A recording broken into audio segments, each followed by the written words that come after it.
One nation one election کے سلسلے میں سابق صدر جمہوریہ رام ناتھ کووند کی قیادت میں تشکیل دی گئی کمیٹی نے آج صدر جمہوریہ دروپدی مرمو کو اپنی رپورٹ پیش کر دی۔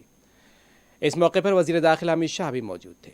کمیٹی نے اپنی رپورٹ میں متفقہ طور پر ایک ساتھ انتخابات کی حمایت کی۔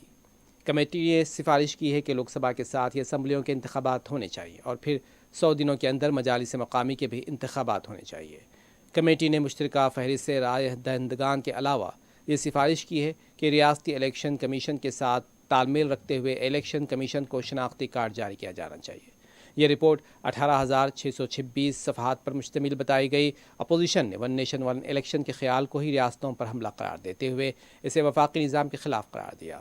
اس کمیٹی میں رام ناتھ کووند کے علاوہ وزیر داخلہ امت شاہ، سابق راجیہ سبھا کے اپوزیشن لیڈر غلام نبی آزاد، سابق فائنانس کمیشن کے صدر این.کے. سنگھ اور لوک سبھا کے سابق سیکریٹری جنرل سبھاش کیشو کے علاوہ ایڈوکیٹ ہریش سالوے بھی موجود تھے۔